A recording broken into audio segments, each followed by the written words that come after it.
Hey everybody, welcome to the 1804 show, chapter 2. I'm your host, Dollar Will, and this is another episode of 1804 History. Yeah, before I do start this episode, make sure you like, comment, and subscribe to the YouTube channel, the 1804 show chapter 2. Hit that bell for future notifications. Let's get it. Yeah, I wanted to talk about something. I wanted to talk about something very heroic because this story isn't really told to the masses. So I wanted to talk about how the Black Panthers went against the New Orleans Police Department on September 15th, 1970. And this is pretty much was a assassination attempt. And it's funny because they was declared the number one threat to American society by the FBI, J. Edgar Hoover himself. But it just seemed like in every American city that the police or the State's Department or any level of law enforcement provoked the Black Panther Party, and they never shot anybody, they never killed anybody. They didn't start no chaos or no ruckus or anything like that. They just trying to take care of their community. They took charge of their community, helping people. But they always was to blame for the drugs, for the violence, for everything. But it's just crazy because all of this started in this housing project that no longer exists called Desire Housing Project in the Ninth Ward of New Orleans, Louisiana. But pretty much it all started um, just one morning, and they just was doing what they do and minding their own business. And police came on a warrant to arrest fellow members of the Black Panther Party. Instead of conducting their search warrant, they shot first and asked questions later. Luckily, nobody was killed, but they was wounded. But this was pretty much was like an ambush, but they all fired back. So the shootout lasted for 30 minutes.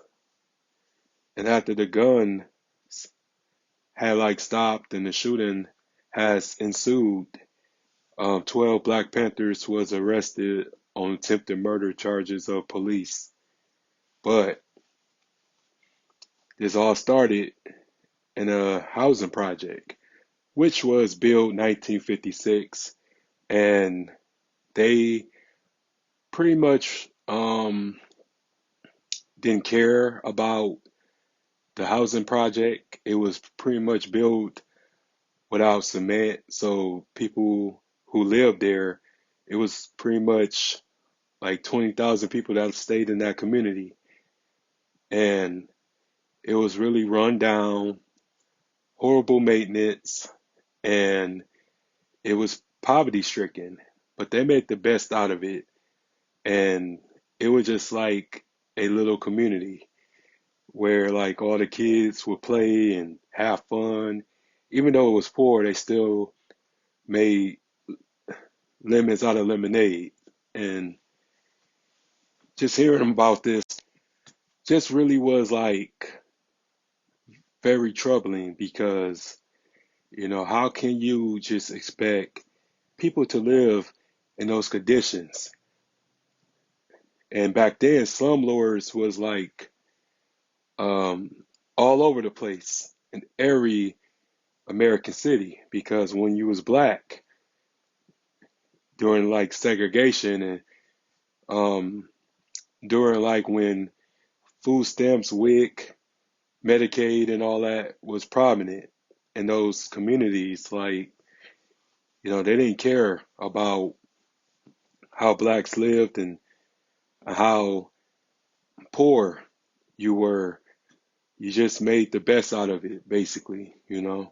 But we all stuck together. It was more mothers and fathers. It was more kids, staying together. There were no broken homes like that. So, like the Black Panther Party um, was mainly in that area to fix it up and to make it better. And they had all these different programs that was hijacked by the U.S. government. Um, One, for example, was the free breakfast program, which provided young kids to get some breakfast, get something to eat in the mornings and stuff before school. Now there's a, there's a, free lunch thing where you got to fill out. That came from the Black Panther Party. A lot of stuff came from the Black Panther Party, like sickle cell anemia, education, and treatment, because back then they weren't treating sickle cell anemia. And just, you know, looking out for the elders in community. A lot of them were caregivers. A lot of them took care of the elderly, and a lot of them have stopped drug infested and gun violence in the communities and stuff. So when you look at New Orleans today, when you look at the murder rate, the drug, the violence, and the city of New Orleans, it's a jungle. It's one of those war zones, and it just seemed like everywhere and every place that they try to stop the Black Panther Party, and when they did stop the Black Panther Party, the communities became worse, because once you take away like the people that care and the people that want to do something, all of a sudden they label public enemy number one, and which is not right. It's not fair that every time we take initiative and we take accountability in our communities, they take that away, or they kill our leaders for that. And you wonder why like things are so bad, because when you do have somebody that care, they get labeled as a criminal, and they gotta be made an example of. So, but luckily,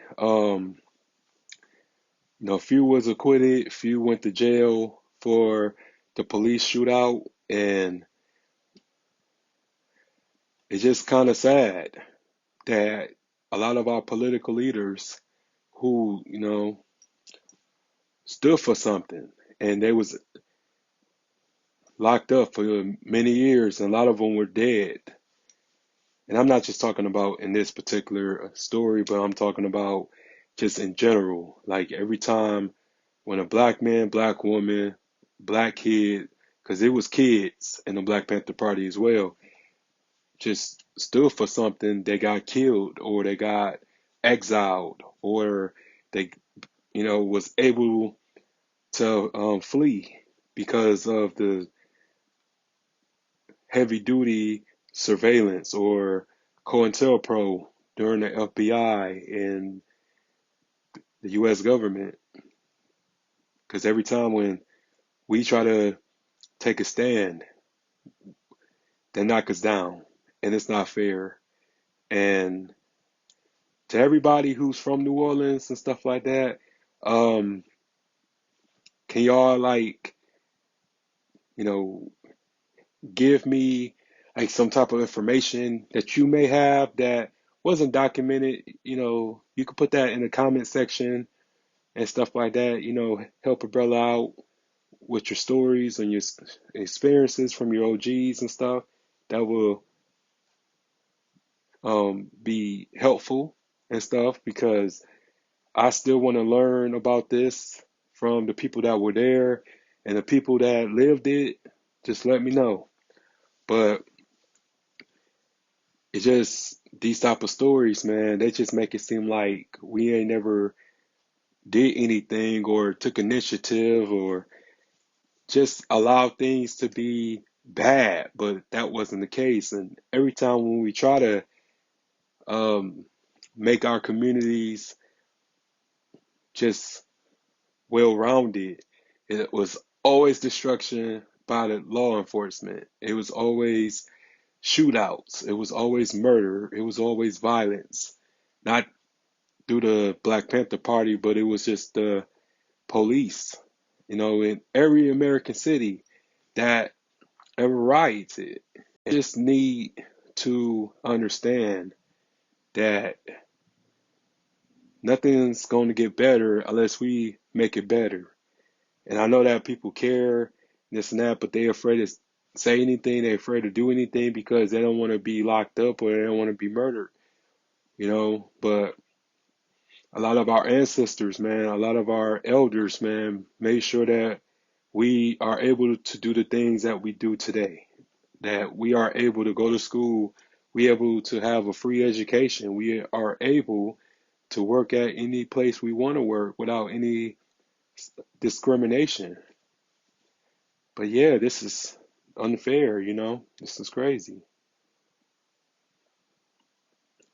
But to those who are from New Orleans and stuff like that, a lot of people from my knowledge, from watching the documentary on it, didn't know that this happened.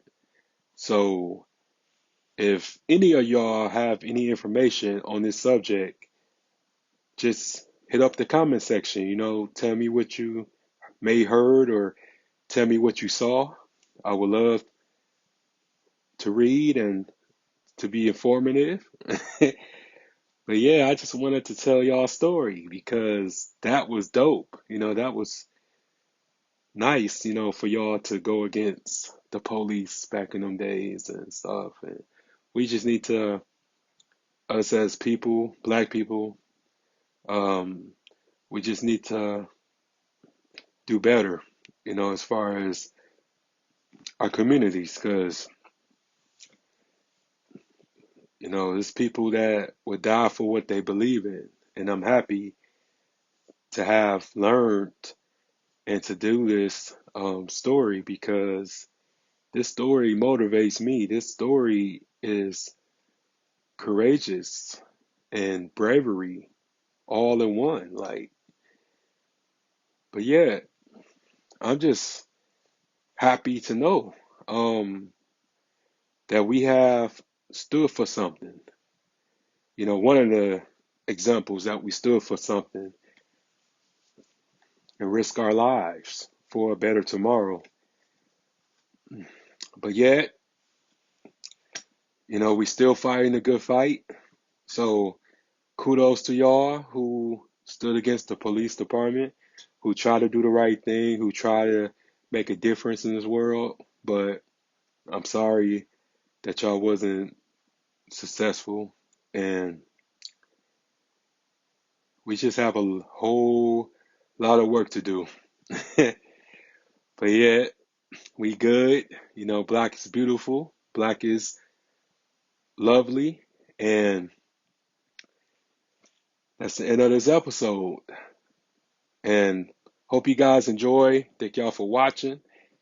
And my mixtape cover is done. So I will be looking for more artists, trying to make a 25 mixtape and stuff, 25 songs and stuff like that. So if y'all want to be a part of it, hit up my inbox, hit up my DMs. Let's just make history. Let's have some fun. And if you want to donate to the Cash App, $ the 1804 show. And I'm out. Peace.